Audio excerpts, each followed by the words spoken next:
प्यारे भाइयों बहनों, आज हम इस क्लास में पढ़ेंगे क्लास 9 और क्लास 10 का पहला चैप्टर का बेसिक कॉन्सेप्ट। इसको हमको आना बहुत ज़रूरी है। चलते हैं, देखते हैं। देखिए क्या है, क्लास 9 क्लास 10 में जो पहला चैप्टर है इसमें आता है संख्या पद्धति है, 9th में 10 में वास्तविक संख्या है। देखिए वास्तविक संख्या के अंतर्गत प्राकृत परमेय, प्राकृत संख्या हो गई, पूर्ण संख्या, पूर्णांक, भाज्य, अभाज्य, सम, विषम, परमेय, अपरमेय, ये सब संख्या किसमें आएंगी? वास्तविक संख्या में। और जो काल्पनिक संख्या होती है उसे क्या कहते हैं? महसूस करते हैं। जैसे यहाँ क्वेश्चन आ जाएगा, 3 कौन संख्या है? वास्तविक है। और यहाँ 3 आई कौन संख्या है? काल्पनिक है। क्यों? क्योंकि जिसे हम क्या करते हैं? महसूस करते हैं, जिसको हम क्या करते हैं? फिक्स नहीं माना जाता है, जिसको हम क्या करते हैं? महसूस करते हैं, जिसे क्या माना जाता है। जैसे यहाँ 3 आई है, यहाँ 3 है, 3 क्या फिक्स है? 3 आई फिक्स नहीं है। ये होगा काल्पनिक और अकाल्पनिक में अंतर हो गया, मतलब वास्तविक में और अवास्तविक में अंतर हो गया। चलते हैं, अब देखिए यहाँ होता है प्राकृतिक संख्या। प्राकृतिक संख्या किसे कहते हैं? देखिए जो एक से शुरू हो, कहाँ से शुरू हो? एक से शुरू हो, कहाँ तक जाए? अनंत तक जाए। कहाँ तक जाए? अनंत तक जाए। उसे क्या कहते हैं? प्राकृतिक संख्या कहते हैं।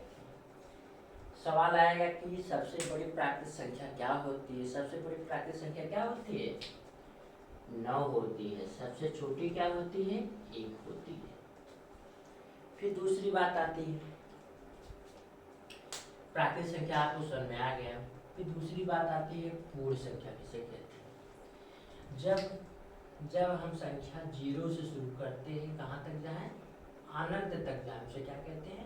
पूर्ण संख्या कहते हैं। जहाँ हम 0 से शुरू करें, कहाँ तक जाए? अनंत तक, जिसकी कोई अंत ना हो, वह पूर्ण संख्या होगी।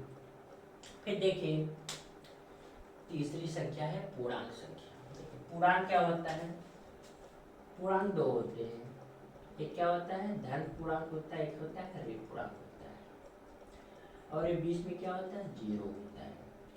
जो माइनस अनंत से लेके प्लस अनंत तक जाए उसे क्या कहते हैं? पूर्णांक कहते हैं। जैसे यहाँ क्या हो, माइनस से शुरू हो, फिर बीच में 0 आता है, 0 के बाद प्लस आता है, ऐसा रूप में नजर आए तो कौन संख्या होगी? पूर्णांक संख्या होगी। जैसे हो गया -1 0 1, एक किसका रूप है? पूर्णांक का रूप। कैसे?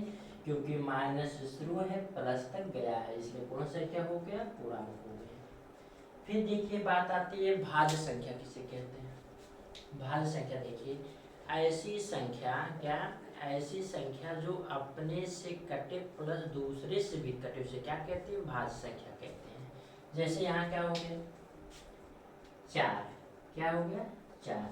4 क्या है? भाज्य है। कैसे भाज्य है? देखिए ये 4 अपने से भी कटेगा, प्लस किसी कटेगा? दूसरे से भी कटेगा, इसलिए क्या हो गया? भाज्य संख्या हो गई। सवाल इसमें बनेगा, सबसे छोटी भाज्य संख्या कौन होती है? 4 होती है। फिर देखिए ये भाज्य का हो गया। अब देखिए अभाज्य की बात आती है। ऐसी संख्या जो अपने आप से कटे और वो किसी से ना कटे उसे कहते हैं अभाज्य संख्या कहते हैं। जैसे देखिए अभाज्य में क्या हो गया? 2। क्या हो गया? 2। 2 ऐसी संख्या होती है जो अपने से कटेगी और दूसरों से नहीं कटेगी, इसलिए 2 क्या यहाँ है? अभाज्य संख्या है। और सबसे छोटी अभाज्य संख्या क्या होती है? 2 होती है। फिर देखिए क्या बात आती है, सम संख्या किसे कहती है? ऐसी संख्या जो किससे कटे? 2 से कटे, उसे क्या कहते हैं? सम कहते हैं। जैसे यहाँ क्या हो गया? 4 हो गया, 6 हो गया, 2 हो गया, 8 हुआ। जो संख्या 2 से कटे उसे क्या कहते हैं? सम संख्या कहते हैं। जैसे सवाल यहाँ आ जाएगा,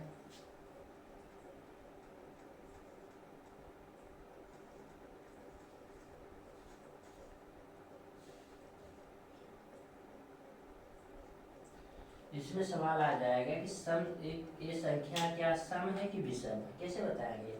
आप इसका लास्ट अंक देखेंगे कि ये सम है कि विषम है। तो क्या है? 2 से कट जा रहा है, इसलिए कौन संख्या होगी? सम हो गया। फिर देखिए बात आती है विषम संख्या किसे कहते हैं।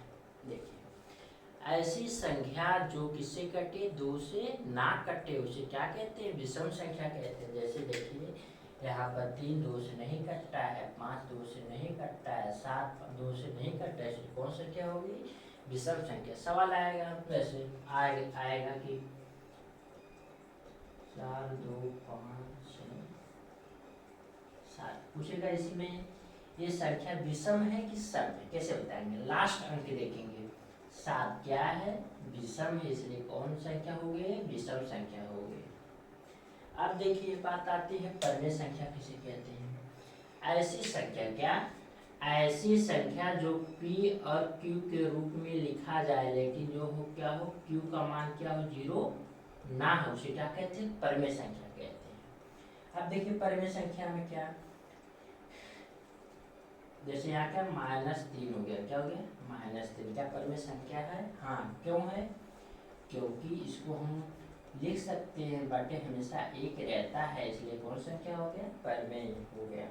जैसे यहाँ हो गया 1/2, 4/5, ये सब कौन संख्या होगी, परमेय संख्या होगी, जिसको हम p/q के रूप में लिख सकते हैं। लेकिन हर का मान 0 ना हो, चाहे माइनस लगा हो चाहे प्लस लगा, उससे कोई फर्क नहीं पड़ता, लेकिन हर का मान अगर 0 आएगा तो परमेय संख्या नहीं होगा।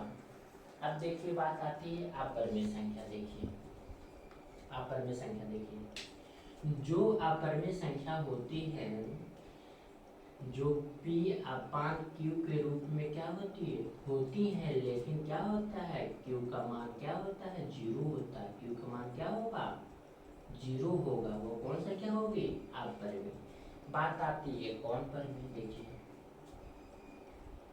जैसे यहाँ क्या, कोई संख्या क्या हो, कड़ी में हो, कोई संख्या क्या हो, कड़ी में हो, जो कड़ी में हो तो उसको हम कड़ी से बाहर ना पाए, कड़ी से बाहर के रूप में आता है, 2 रूप में, एक वर्ग होगा या एक क्यूब होगा, तभी वो कड़ी से बाहर आ सकता है, अन्यथा नहीं आ सकता है। जैसे यहाँ देखिए बात आ रही क्या, कड़ी में 4 क्या है, परमेय संख्या की अपरमेय संख्या है, अपरमेय संख्या नहीं है। क्यों नहीं है, क्योंकि यहाँ देखिए ये 2 गुणे 2 आ जा रहा है, 2 दूनी 4, 2 आ जा रहा है, इसलिए यहाँ ये क्या, 2 बाहर आ जाएगा, इसलिए ये कौन संख्या हो गया, परमेय संख्या हो गया। अब बात आती है क्या, कड़ी में 3 परमेय अपरमेय संख्या है, हाँ है, इसलिए क्योंकि कड़ी 3 बाहर नहीं आ सकता है, इसलिए कौन संख्या हो गई, अपरमेय संख्या हो गई। फिर देखिए इसमें एक होता है पाई, क्या होता है, पाई, पाई क्या है, अपरमेय संख्या, क्या है, अपरमेय संख्या है, लेकिन इसका मान होता है 22/7। ये क्या होता है, देखिए हर में आ जा रहा है, इसका मान 0 नहीं है, ये कौन संख्या होगी, परमेय संख्या हो गई। और आज मैं आपकी इस क्लास में आपको, चलिए देखते हैं, देखिए नोट होता है, समस्त जो परमेय संख्या होती है वो पूर्णांक नहीं होती, जो समस्त परमेय संख्या है वो क्या है, पूर्णांक नहीं होती हैं, लेकिन सभी पूर्णांक क्या होते हैं, परमेय संख्या होते हैं। और इसी के साथ हम क्लास आज खत्म करते हैं।